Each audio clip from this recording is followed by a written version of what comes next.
saluons très fraternellement et nous sommes très heureux de pouvoir continuer à partager avec vous sur différents sujets. Et aujourd'hui, j'aimerais partager avec vous le sujet dont l'intitulé est le suivant: l'homme n'a pas la maîtrise de sa vie ni de son destin. Parce qu'il y en a qui croient que l'homme, en maîtrisant la nature par le biais de la science, il sera à même de maîtriser sa vie, son destin. Pensons un peu aux promesses de ce que on nous promet, par exemple dans le domaine du transhumanisme, là où on nous promet que dans les jours à venir, les humains seront à mesure de pouvoir augmenter leur durée de vie, voire même maîtriser la mort, ce qu'on appelle l'homme plus ou l'homme augmenté. Alors aujourd'hui, j'aimerais que nous puissions nous pencher un peu sur un homme qui a réfléchi beaucoup sur la place de l'homme dans l'espace, ça veut dire dans l'univers et dans le temps. Pourquoi est-ce que j'ai choisi cet homme? C'est parce que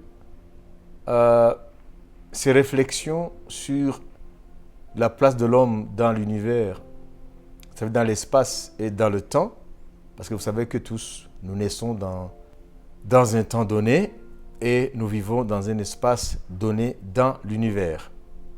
Mais pris dans l'ensemble, nous sommes des terriens. Ça veut dire nous vivons sur cette planète Terre, car jusqu'à présent, il n'y a pas de vie ailleurs dans l'univers que sur cette planète Terre qu'on appelle la planète bleue.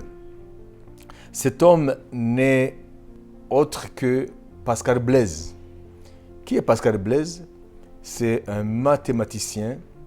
Je rappelle ici que Pascal Blaise a été le premier inventeur de la première machine à calculer. Donc c'est l'inventeur de la première machine à calculer. Donc c'est un grand mathématicien, physicien, écrivain et philosophe chrétien, parce qu'il croyait en Dieu, il était chrétien. Donc il a vécu, il est né en 1623 et il est mort en 1662. Ses écrits, ses réflexions dans ces différents domaines sont toujours aujourd'hui d'actualité. Ça parle même à l'homme du XXIe siècle. Alors, citons en l'occurrence ces pensées suivantes.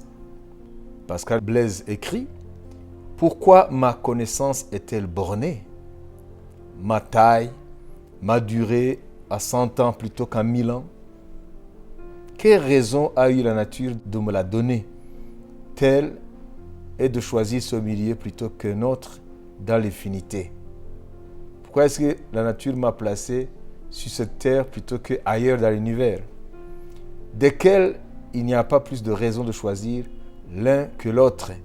Rien ne t'entend plus que l'autre. » Donc il se pose la question: pourquoi est-ce que son intelligence est bornée? Vous savez, son intelligence est limitée. L'homme est limité dans sa capacité de penser. C'est vrai, par sa pensée, il dépasse le monde animal. Ça veut dire par son esprit, son intelligence, sa raison. Mais il est toujours limité. Du point de vue de sa taille, l'homme est limité. Sur le plan de sa durée de vie est limitée plus ou moins à 100 ans. Parce que Blaise se pose la question: pourquoi est-ce que nous ne vivions pas 1000 ans, par exemple? Donc, toutes ces questions philosophiques, voire même métaphysiques, Pascal Blaise a fait de ces questions son objet de profonde réflexion. Alors, il continue: ce fragment dramatise, ça veut dire cette petite vie sur Terre, cette petite place que j'occupe sur Terre, c'est un drame. Sous la forme des monologues angoissés, c'est-à-dire le philosophe Pascal Blaise continue à monologuer dans cette réflexion très angoissée. la disproportion de l'homme à l'égard de l'univers dans lequel il vit.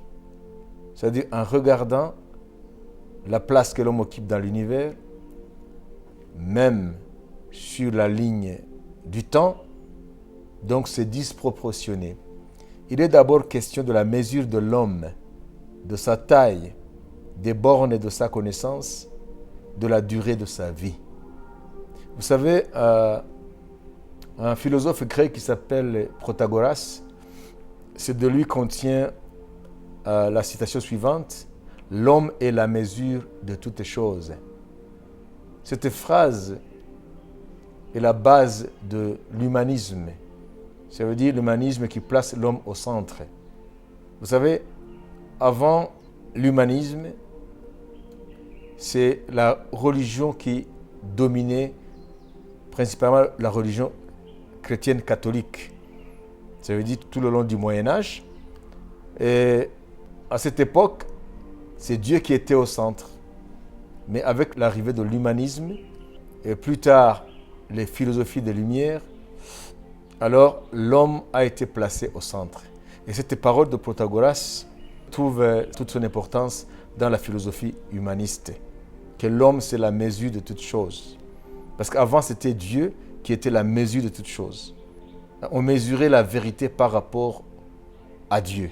Alors, Pascal Blaise se pose cette question: pourquoi l'homme occupe une place insignifiante dans l'univers, dont la durée de sa vie est très très insignifiante par rapport aux milliards d'années qui sont avant lui, aussi continueront après lui, donc il se sent tellement petit face à l'infini. Alors il continue sa réflexion. Pascal remarque d'abord qu'aucune nécessité naturelle ne justifie que la vie humaine soit mesurée à telle durée plutôt qu'à une autre. Il s'appuie sur le fait que les durées finies sont équivalentes dans l'infinité du temps universel et toutes égales à rien à son égard, pour montrer qu'aucune liaison nécessaire n'existe entre l'infinité de la durée et l'être de ma personne. Pascal reprend ici une partie de l'idée formulée donc dans ce qu'on appelle Des Misères. Quand je considère la petite durée de ma vie abordée dans l'éternité précédente et suivante, le petit espace que je remplis et même que je vois abîmé dans l'infinie immensité des espaces que j'ignore et qui m'ignorent, je m'effraie et m'étonne de me voir ici plutôt que là. Car il n'y a point de raison pourquoi ici plutôt que là. Pourquoi est-ce que je vis sur cette planète Terre plutôt qu'ailleurs dans l'univers? Il continue. Pourquoi à présent plutôt que lors? Pourquoi est-ce que je vis dans le temps présent plutôt que dans les temps qui m'ont précédé ou dans les temps qui viendront après moi? Il continue. Qui m'y a mis? Qui a fait que je sois dans cette vie, je sois dans cette période, dans cet espace plutôt qu'ailleurs, plutôt que dans une autre époque, sur la ligne du temps? Par l'ordre et la conduite de qui ce lieu et ce temps a-t-il été destiné à moi? Qui a commandé à ce que je naisse à tel endroit et aussi à telle époque? L'argument, vous voyez, ça c'est Pascal Blaise qui est en train d'essayer de réfléchir philosophiquement sur la vie de l'homme. Ici, on peut extrapoler, ce n'est pas la seule vie de Pascal Blaise, il est en train de penser en lieu et place de tout homme. Ce milieu qui nous est échu en partage, étant toujours distant des extrêmes, ça veut dire cette terre par rapport à l'univers. Qu'importe qu'un autre ait un peu plus d'intelligence des choses s'il en a, et s'il les prend un peu de plus haut, n'est-il pas toujours infiniment éloigné du bout, et la durée de notre vie n'est-elle pas également infime de l'éternité pour durer 10 ans davantage? Dans la vue de ces infinis, tous les fins sont égaux, et je ne vois pas pourquoi asseoir son imagination plutôt sur un que sur l'autre. La seule comparaison que nous faisons de nous au fini nous fait peine. Vous voyez, donc Pascal Blaise ici, dans sa réflexion sur l'homme face à l'infini, il aboutit à cette angoisse. C'était une non-réponse. Mais parce que Pascal Blaise était chrétien, malgré la non-réponse à ces questions, c'est la foi qui lui est venue en aide. Que tout a été ordonné par le Créateur. Donc, sans la foi, ces questions existentielles plongent l'homme dans une angoisse terrible. Mais Pascal Blaise étant quelqu'un qui croyait, il a dit quelque part, en répondant à la question « croire ou ne pas croire », il dit que lui, il a choisi de croire. Donc vous voyez, ça a été sa décision personnelle face aux questions d'ordre métaphysique auxquelles la science n'a pas de réponse. Alors, continue notre réflexion. L'homme n'a pas la maîtrise de sa vie ni de son destin. Prenons par exemple, vous êtes chez vous ou assis quelque part, comme moi je suis assis ici. Vous pensez être immobile. Lorsque on est assis chez soi, lorsque je suis assis ici, mais je trouve que rien ne bouge, je suis immobile. Pourtant c'est faux.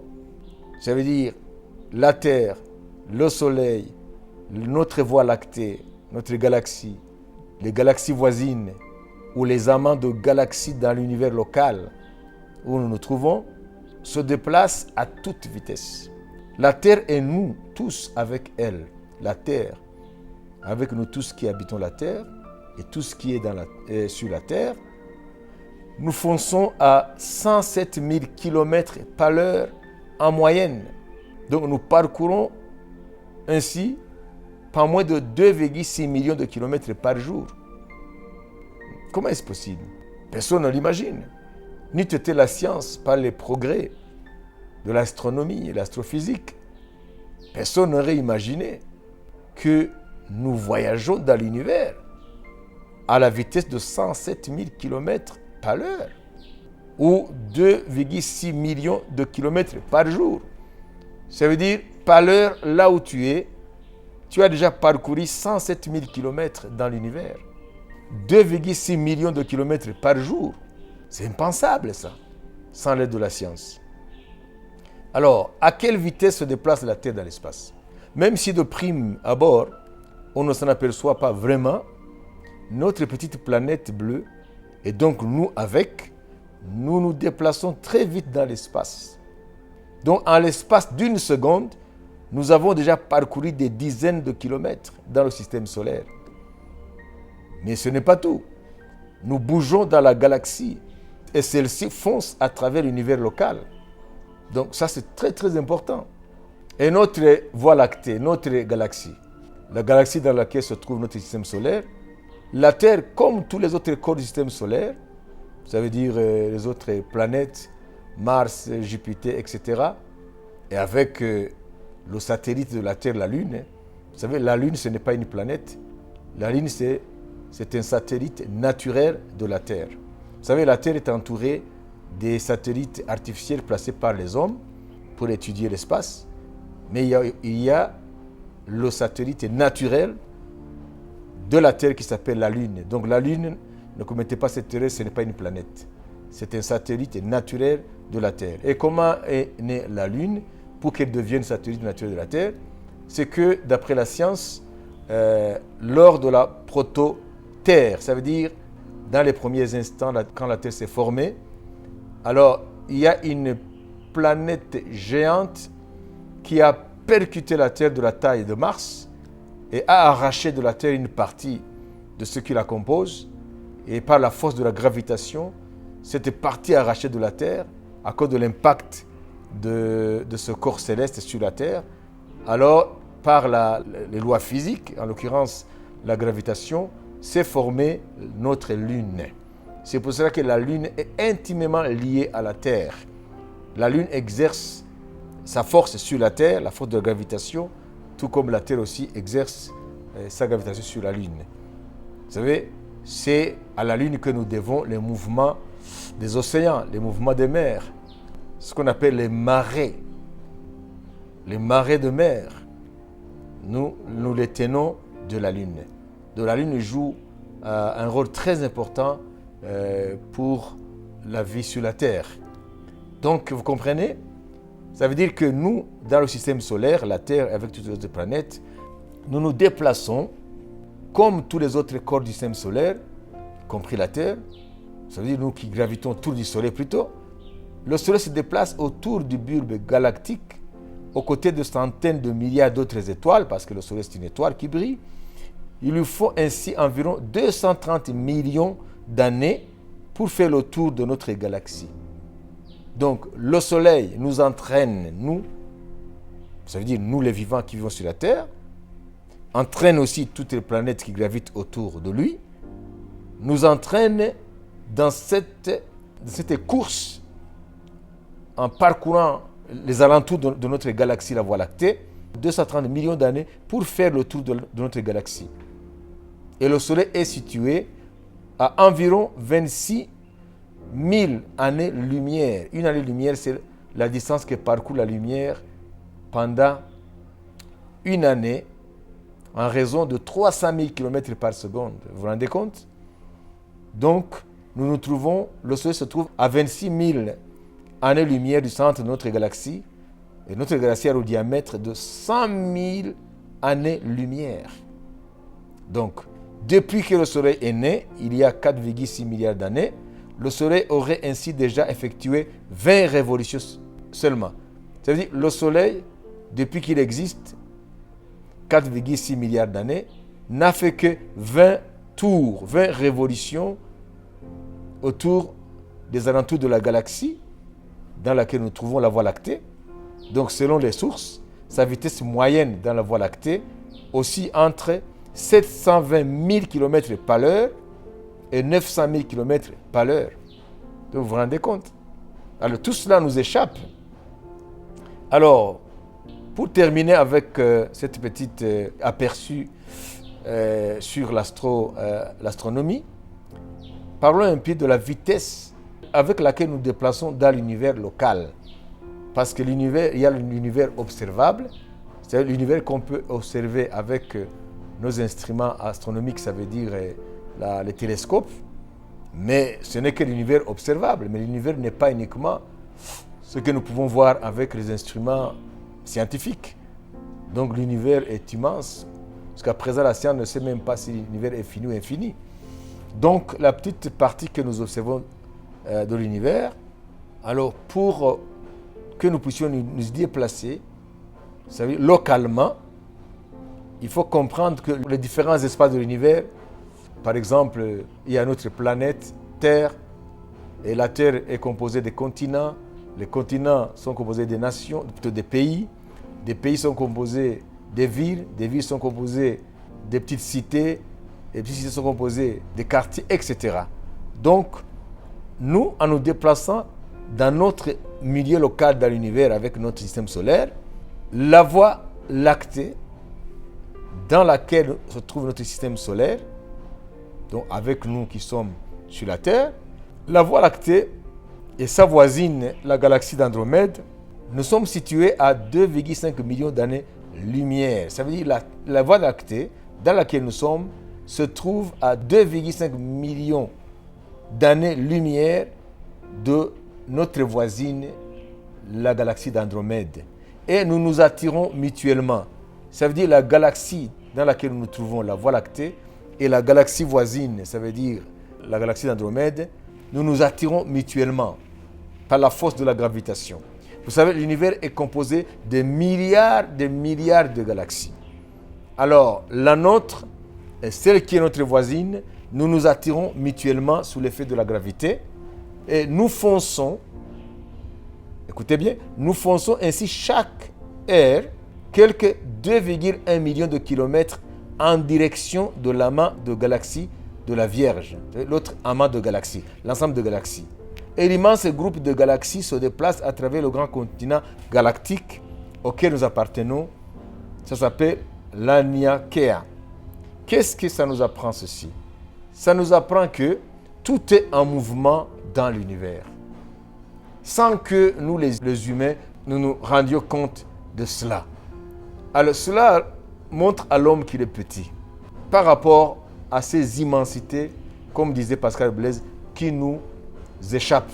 Alors, l'homme, face à cet univers infini, qu'on ne peut pas comprendre jusqu'à aujourd'hui, l'homme face aux milliards d'années qui ont existé avant son apparition sur Terre, devrait nous parler dans notre petit orgueil. Parce que l'homme, souvent, il croit qu'il est le centre de l'univers, que tout tourne autour de lui. L'homme, vu sur le plan scientifique, l'homme n'est rien. Savez-vous que si la Terre venait de disparaître avec tout ce qu'elle renferme, mais personne ne le saura dans l'univers. Mais l'univers va continuer. Savez-vous que des galaxies entières disparaissent dans l'univers, mais l'univers continue. Il n'y a rien qui change. Des étoiles entières, des soleils disparaissent sous l'effet soit de la supernova, ça veut dire l'explosion des étoiles en fin de vie. Les grandes étoiles en fin de vie donnent naissance à des trous noirs. Et les trous noirs avalent des galaxies et des planètes et des étoiles comme si rien ne s'est produit.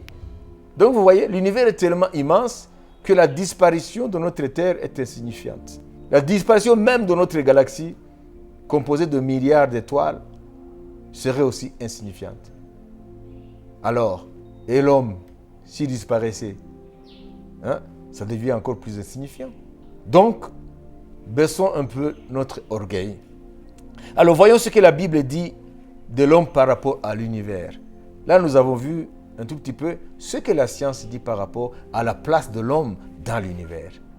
Donc, l'homme est un petit point dans l'univers et sa planète où il a été placé est un petit point dans l'univers.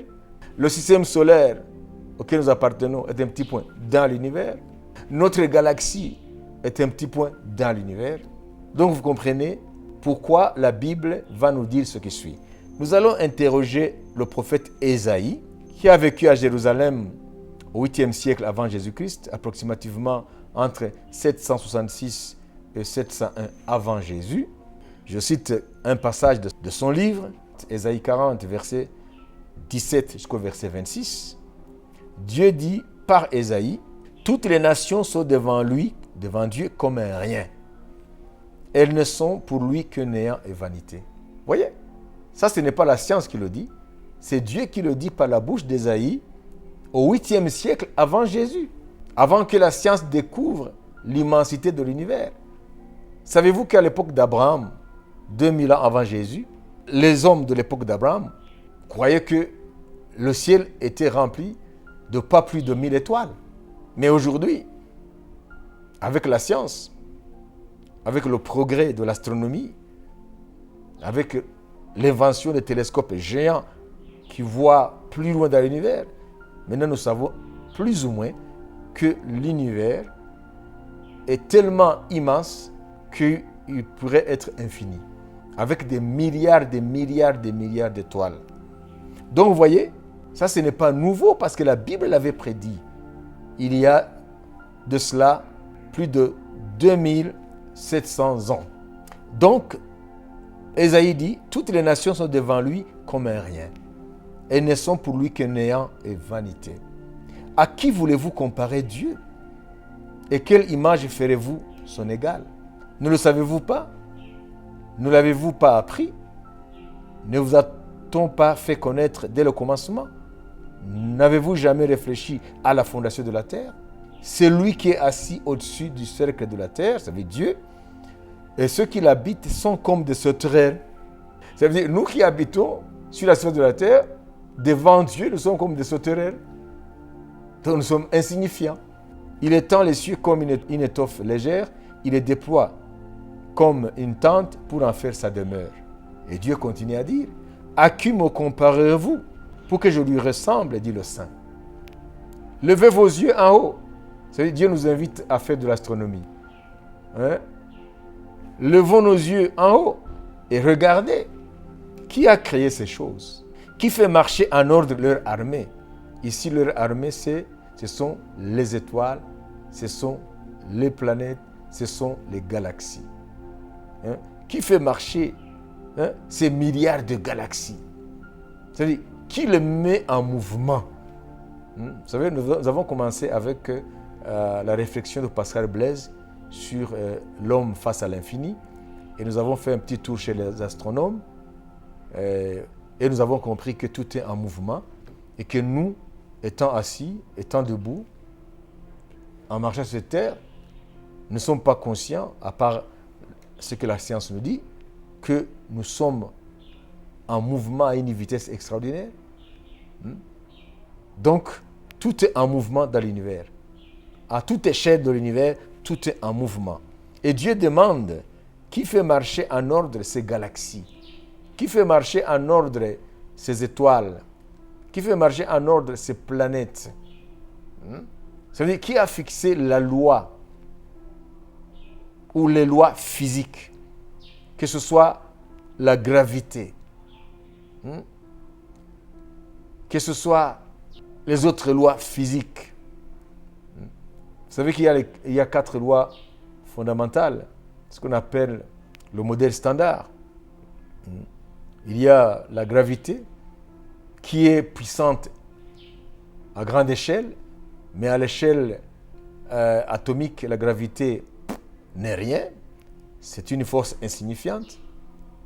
Il y a aussi l'électromagnétisme.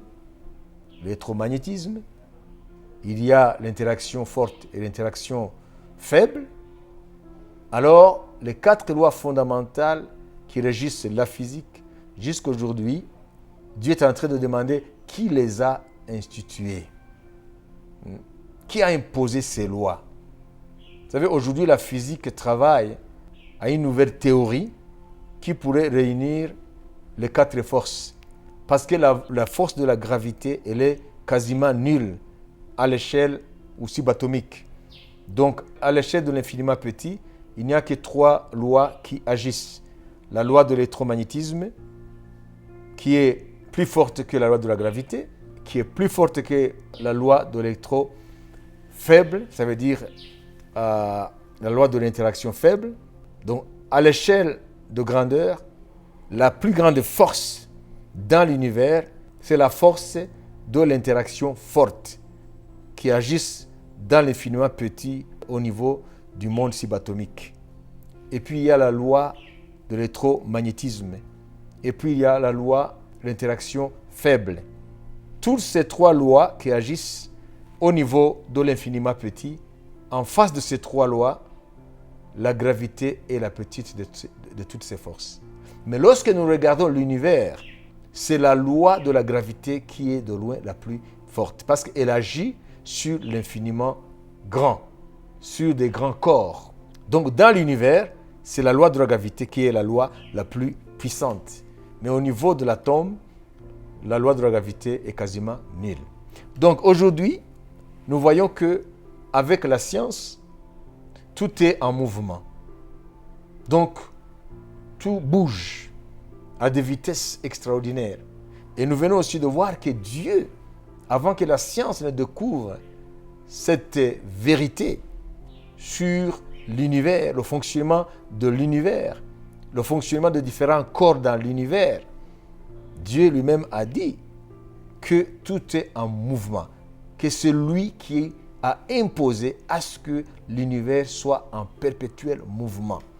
Et vous savez, aujourd'hui, nous savons de par la science que l'univers est en expansion. Ce qu'on appelle la fuite des galaxies. C'est-à-dire que les galaxies se fuient les unes et les autres à une vitesse foudroyante, extraordinaire.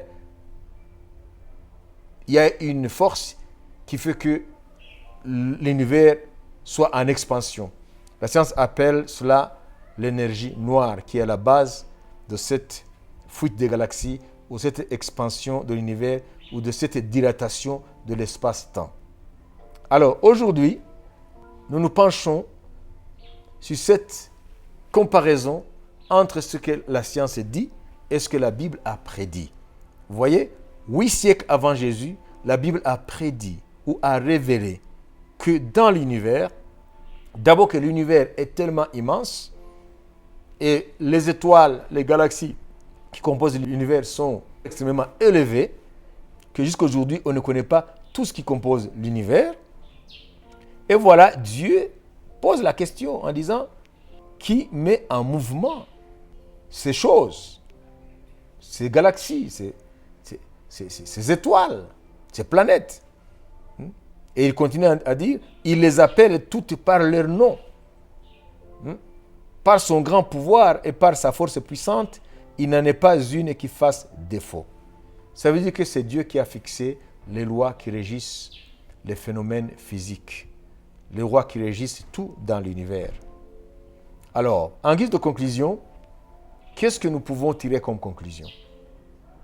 Et ça a été la conclusion de Pascal Blaise.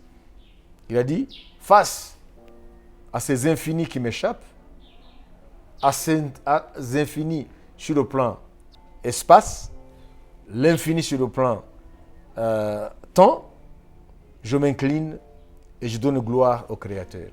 Alors, voyons maintenant ce que la Bible nous conseille lorsque nous avons pris ce temps de réfléchir sur notre place, nous les humains, dans l'univers. La place que tu occupes dans l'univers, la place que tu occupes sur la ligne du temps, devrait te ramener à cette conclusion.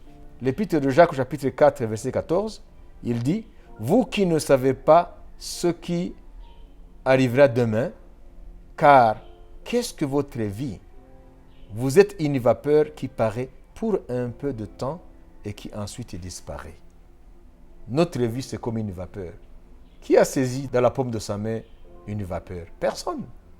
Donc ça disparaît. Notre vie aussi, dit l'apôtre Jacques, nous sommes comme une vapeur qui paraît pour un peu de temps. Regardez une marmite qui est en train de bouillir, la vapeur monte et après ça disparaît. Donc notre vie est comme une vapeur qui apparaît un peu de temps et qui ensuite disparaît. Et puis, terminons ou concluons avec le prophète Michée. Michée chapitre 6 verset 8. On t'a fait connaître, ô homme, ce qui est bien. Et ce que l'Éternel demande de toi, c'est que tu pratiques la justice, que tu aimes la miséricorde et que tu marches humblement avec ton Dieu. Voilà, nous terminons notre réflexion sur la place de l'homme dans l'univers avec cette injonction biblique que Dieu nous demande à ce que nous puissions marcher avec lui humblement. Ça veut dire l'homme, s'il réfléchit à sa place, la place qu'il occupe dans l'univers, sur l'échelle du temps, cela ne devrait que le rendre humble. Nous ne savons rien, toute la somme de nos connaissances n'est rien face au mystère de l'univers, au mystère même de notre présence sur cette terre. Donc, comprenez bien, le sage, face à ces questions, que ce soit des questions philosophiques, métaphysiques, sur l'univers, est-ce que l'univers était nécessaire ou contingent? Nécessaire, ça veut dire qu'il devait absolument exister. Contingent, ça veut dire qu'il peut exister ou ne pas exister. Est-ce que l'univers absolument devait être là? Est-ce que l'homme est-il nécessaire ou contingent? Ça veut dire devait absolument être là ou ne pas être là. Donc si l'univers n'était pas créé, qu'est-ce qui serait passé? Si l'homme n'était pas là, qu'est-ce qui serait passé? Vous voyez, nous sommes limités face à toutes ces questions qui nous dépassent. Alors, qu'est-ce que l'homme devrait faire? C'est ce que la Bible nous dit, que ce soit Jacques, il dit que notre vie, ce n'est qu'une vapeur qui apparaît un peu de temps et qui disparaît. Et puis, Michée aussi enfonce le clou en disant que Dieu, ce qu'il exige de nous, ce qu'il nous demande, c'est que nous puissions pratiquer la justice et que nous puissions pratiquer la miséricorde. Pas d'orgueil, nous sommes tellement insignifiants à l'échelle de l'univers. Et puis aussi, marcher humblement avec Dieu. Dieu ici nous appelle à ne pas être orgueilleux. Si nous réfléchissons à notre place dans l'univers, la place que nous occupons, insignifiante, le temps qui nous est imparti pour vivre cette terre. Insignifiant. Cela ne doit que nous amener à l'humilité. Permettez-moi de terminer en vous disant que malgré le néant des créatures face à l'immensité de l'univers, malgré que l'homme est insignifiant par rapport à ces immensités qui sont devant lui, qui échappent à son intelligence, néanmoins, l'homme est grand. La grandeur de l'homme réside uniquement en ce que Dieu l'a créé à son image. C'est ça qui fait la grandeur de l'homme. Ça veut dire Dieu a créé l'homme à son image. La façon dont l'homme est apparu sur terre, c'est ça qui fait sa grandeur. Ça veut dire l'homme, à l'image de Dieu, a un esprit, c'est une conscience. L'homme étant une conscience, il dépasse de loin sa petitesse dans l'univers sur le plan physique. Par notre corps, nous ne sommes rien en regardant la place que nous occupons dans l'univers. Mais par notre esprit, parce que nous sommes créés à l'image de Dieu, et Dieu est esprit, dit Jésus, nous avons la raison, nous avons une conscience, nous pouvons réfléchir sur notre condition. L'homme, il est le seul à penser à sa finitude, à sa mort. Il peut penser sur sa condition, sa finitude, sa mort.